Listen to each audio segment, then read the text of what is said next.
دیکھو اللہ تعالیٰ نے انسان کو بنا کے لاوارث نہیں چھوڑا. بہت سے لوگوں کا یہ نظریہ ہے کہ اس کائنات کو اللہ نے بنایا پھر انسان کے لیے بنایا اور انسان کو بنا کے بیٹا ویڈیو نہیں بناؤ لکھا ہوا ہے نا, اور انسان کو بنا کے ایسے ہی لاوارث چھوڑ دیا. یہ بہت سے لوگوں کا یہ نظریہ ہے. جو اللہ کو نہیں مانتے ان کا تو کوئی نظریہ ہی نہیں ہے. ان میں اور جانوروں کی زندگی میں کوئی فرق نہیں ہے. الذین یأکلون ویتمتعون کما تأکل الانعام والنار مثوی لہم.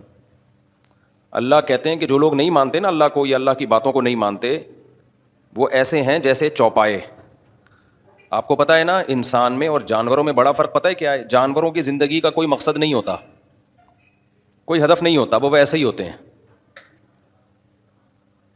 آپ جانوروں کو دیکھیں, اٹھیں گے اپنے بچوں کو پالیں گے کھائیں گے پیئیں گے ختم. کوئی ہدف نہیں ہے, کوئی ویژن نہیں ہے. تبھی جانور ترقی بھی نہیں کرتے. 1000 سال پہلے جیسا جانور تھا خرگوش جیسا تھا آج بھی ویسے کا ویسا ہی ہے.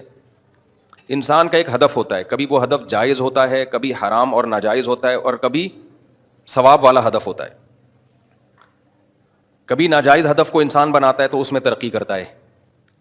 جیسے جو لوگ بڑے بڑے چور ہوتے ہیں نا تو وہ ایک دم سے چوری کی اس ترقی تک نہیں پہنچے ہوتے. شروع میں مسجد سے چپل چرائے ہوتے ہیں, پھر ان کا ایک ہدف ہوتا ہے کہ ہم نے بہت بڑا مالدار بننا ہے, پھر وہ تھوڑی بڑی چیزیں چراتے ہیں, پھر وہ ترقی کرتے کرتے کرتے قوم کے سب سے بڑے چور بن جاتے ہیں. جانوروں میں کبھی ایسی ترقی دیکھی؟ نہ اچھی نہ بری, کوئی ہدف ہی نہیں ہوتا, کوئی ویژن ہی نہیں ہوتا. تو انسان اور جانور میں ایک فرق کیا ہو گیا؟ ویژن کا. ایک گول ہوتا ہے جس کو انسان نے اچیو کرنا ہوتا ہے. سمجھ رہے ہو کہ نہیں سمجھ رہے ہو؟ تو میں برائی کی مثال دے رہا تھا. کبھی وہ گول جس کو انسان سلیکٹ کرتا ہے, منتخب کرتا ہے کہ میں نے اس گول کو حاصل کرنا ہے, وہ گول برا ہوتا ہے.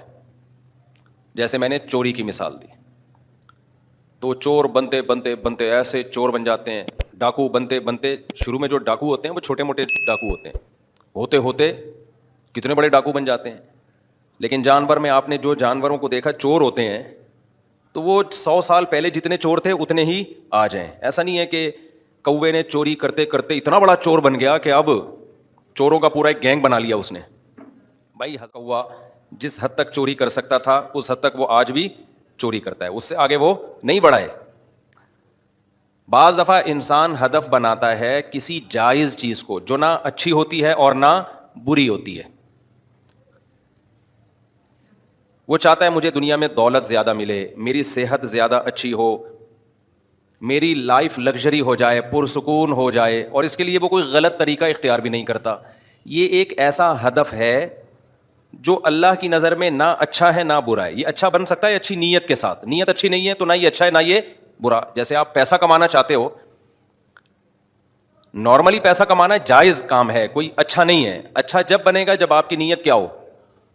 بھائی اچھی نیت ہو, تاکہ میں لوگوں کے سامنے ہاتھ پھیلانے سے بچ جاؤں. اللہ تعالیٰ کو اوپر والا ہاتھ پسند ہے, نیچے والا ہاتھ اللہ کو پسند نہیں ہے. تاکہ میں صدقات و خیرات کروں, تاکہ میری قوم مضبوط ہو جائے. صحت کی فکر کرتا ہے تاکہ میں عبادت اچھی کر سکوں, تاکہ میں لوگوں پہ بوجھ نہ بن سکوں. تو نیت کے ساتھ تو اچھے ہو جائیں گے بذات خود, یہ جائز چیز ہے. اس میں اچھی نیت نہ ہو تو یہ ایک جائز کام ہے. بری نیت ہو تو برا بن جائے گا. یہ یہاں ایک علمی نقطہ بھی بتا دوں میں. دیکھو شریعت میں کچھ کام ایسے ہیں جو ہیں ہی اچھے, جیسے نماز پڑھنا, روزہ رکھنا, حج کرنا. تو ان میں کوئی بھی نیت ہو رہی ہے یہ لازمی کرنے چاہیے جب تک خالصتاً برائی کی نیت نہ ہو جائے. جیسے آپ نماز پڑھنے کے لیے آ رہے ہیں, آپ کی نیت ہے واپسی پہ چپل چوری کروں گا اس لیے نماز پڑھ لیتا ہوں میں, یا میں نماز پڑھ رہا ہوں اس لیے تاکہ وہ مجھے نیک سمجھے گا, تو پھر میں اس سے جب قرضہ مانگوں گا تو قرضہ دے دے گا اور میں قرضہ لے کے بھاگ جاؤں گا. تو یہ ہے نماز پڑھنے سے نیت ہی بری ہے. تو جو اچھے کام ہوتے ہیں نا شریعت میں, ان میں جب تک باقاعدہ برائی کی نیت نہ ہو وہ اچھے ہی رہتے ہیں. ان میں اچھائی کی نیت ضروری نہیں ہے, الگ سے نیت ضروری نہیں ہے. یہ میں اس لیے کہہ رہا ہوں کہ بعض لوگ نماز پڑھنے آتے ہیں, وہ کہتے ہیں پتہ نہیں ہماری نیت اللہ کو راضی کرنا ہے بھی کہ نہیں ہے, پتہ نہیں ہماری نیت میں کوئی ریا نہ آ رہی ہے. او بھائی چھوڑ دو, جو اچھا کام ہے وہ اچھا ہی رہتا ہے. جب تک 100% برائی کی نیت نہ ہو وہ اچھا ہی رہتا ہے. کر لیا کرو بس, اس میں زیادہ نہیں گہرائی میں جایا کرو میری نیت پتہ نہیں کیا ہے. یہ ہوتا یہ ہے کہ جب آپ اچھا کام کرنا شروع کرتے ہو نا تو پہلے تو شیطان کرنے نہیں دیتا, جب کرنے لگتے تو شیطان یہ وسوسے دماغ میں ڈالتا ہے, ابے تیری نیت اللہ کی رضا تھوڑی ہے, تیری نیت یہ تھوڑی ہے, تیری نیت وہ تھوڑی ہے. تو یہ اٹھ پٹانگ باتیں شیطان کرواتا ہے.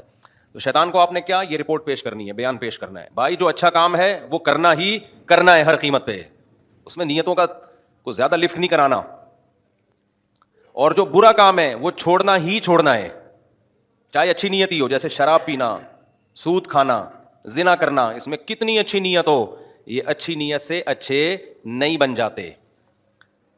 سمجھتے ہو کہ نہیں سمجھتے ہو؟ اس لیے علماء کہتے ہیں کہ برائی جو ہے نا, برائی وہ کسی مصلحت سے حلال نہیں ہو جاتی, اور کسی مصلحت کی وجہ سے برائی کرنا تو اس برائی کے آگے مصلحت کو مسالے کی طرح پیس ڈالو. حکیم الامہ مولانا شلبی تھانوی رحمہ اللہ فرمایا کرتے تھے کہ جب کوئی مصلحت ہو نا برائی کرنے میں, تو ان مصالح جمع ہے مصلحت کی عربی میں, تو ان مصالح کو مسالے کی طرح پیس ڈالو. بولو ایسی کی تیسی ان مصلحتوں کی, حرام کام نہیں کریں گے ہم کچھ بھی ہو جائے. اور کچھ کام ہوتے ہیں بیچ میں, وہ نہ جائز ہیں اور نہ ناجائز ہیں, وہ نیت سے اچھے بنتے ہیں. اس میں جیسے تبلیغ والے ایک مثال دیتے ہیں کہ ایک آدمی نے مسجد کے باہر کھونٹا لگا دیا پرانے زمانے میں, کہ لوگ آتے ہیں جانور باندھنے کے لیے, نمازیوں کے پاس جگہ نہیں ہوتی, تو کوئی گدھے گھوڑے پہ آئے گا تو اس کھونٹے پہ اپنا جانور باندھے گا اور نماز پڑھنے چلا جائے گا. تو کھونٹا گاڑنا بذات خود نہ اچھا کام ہے نہ برا کام. اس آدمی نے نیت کر لی اچھائی کی تو اللہ اس کو کیا دے دے گا؟ ثواب. دوسرا آدمی آیا, اس نے کھونٹا اکھاڑ دیا, اس نے یہ سوچا کہ یار کوئی ٹھوکر لگے گا, ٹھوکر لگے گی, نمازی بیچارہ گر جائے گا, تو ایسا نہ ہو کہ مسئلہ ہو جائے, تو اس نے اس کھونٹے کو کیا کر دیا؟ اکھاڑ دیا.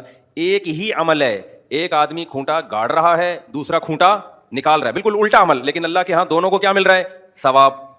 تو یہ جو کام ہے نا, نیتوں کا اس قسم کے کاموں میں دخل ہے. سمجھتے ہو کہ نہیں سمجھتے ہو؟ اب علمی ٹیکنیکل پوائنٹ کی باتیں آتی رہتی ہیں, پھر سوچتا ہوں کہ بتاؤں کہ چھوڑ دوں. ابھی تو موضوع جو چل رہا ہے اس کو بھی لے کے چلوں گا میں. اصل تو موضوع رمضان ہے. امام ابو حنیفہ بہت ذہین تھے, بہت ذہین. امام ابو حنیفہ کے نزدیک نا وضو میں نیت شرط نہیں ہے, وضو میں نیت شرط نہیں ہے. آپ بغیر نیت کے بھی وضو کرو گے, وضو ہو جائے گا, ہاں وضو کا ثواب نہیں ملے گا. تبھی کتابوں میں مسئلہ لکھا ہے کہ آپ بارش ہوئی اور آپ کے چاروں اعضاء دھل گئے, چہرہ بھی, ہاتھ بھی, پاؤں بھی, اور سر کا مسا بھی ہو گیا, یا آپ ویسے ہی ٹھنڈے پانی سے نہا رہے تھے گرمی دور کرنے کے لیے, تو آپ کا وضو بھی آٹومیٹیکلی ہو گیا, غسل بھی آٹومیٹیکلی ہو گیا. ثواب نہیں ملے گا البتہ, لیکن وضو ہو جائے گا, نماز ہو جائے گی. دیگر علماء کیا کہتے ہیں کہ بغیر نیت کے آپ وضو کریں گے تو وضو نہیں ہوگا. ان کی دلیل کیا ہے؟ صحیح بخاری مسلم کی حدیث ہے, انما الاعمال بالنیات, اعمال کا دار و مدار کس پر ہے؟ نیتوں پر ہے. تو نیت ہوگی تو ہوگا, نہیں ہوگی تو نہیں ہوگا. امام ابو حنیفہ کا جو فقہ ہے نا, پہلی نظر میں لگتا ہے کہ قرآن و حدیث کے اگینسٹ ہے, تبھی اس کے خلاف بہت پروپیگنڈا ہوتا ہے. ایپ میں جائیں گے نا تو آپ کو پتہ چلے گا کہ امام ابو حنیفہ نے بہت گہرائی میں جا کے قرآن و حدیث سے مسائل نکالے ہیں. تو یہ جو حدیث ہے نا کہ انما الاعمال بالنیات, اعمال کا دار و مدار کس پر ہے؟ نیتوں پر ہے.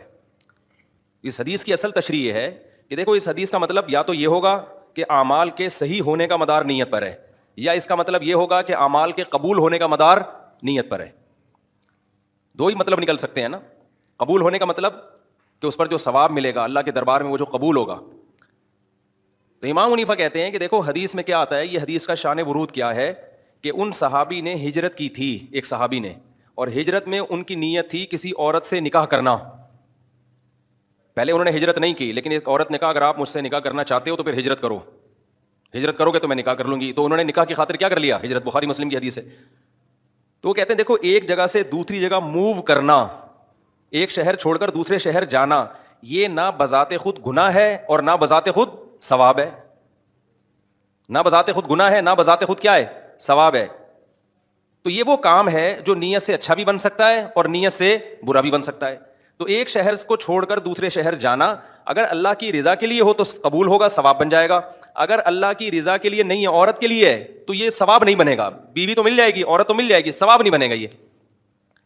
لیکن اس کے باوجود اس پر ہجرت کے احکام مرتب ہوں گے. جیسے جن صحابی نے عورت سے شادی کی خاطر ہجرت کی تھی, تھوڑی پیچیدہ بحث ہو رہی ہے, بس یہ سمیٹ کے آ رہا ہوں اصل ٹاپک سے. مجھے لگ رہا ہے آپ کے چہروں سے آپ الجھنا شروع ہو گئے کہ یار یہ کیا لے کے بیٹھ گئے مفتی صاحب.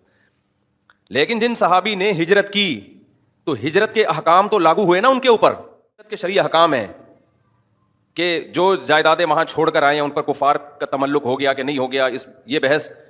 جو بھی ہجرت کے فقہی احکام ہیں وہ مرتب ہوتے ہیں, ثواب نہیں ملے گا ان کو, ثواب نہیں ملے گا ان کو. تو وضو بھی ایک ایسی چیز ہے جس کا بنیادی مقصد ہے نماز. سمجھ رہے ہو کہ نہیں سمجھ رہے؟ اور طہارت حاصل کرنا. تو پانی خود طہارت کا ذریعہ ہے, پانی خود صفائی کا ذریعہ ہے. جب آپ پانی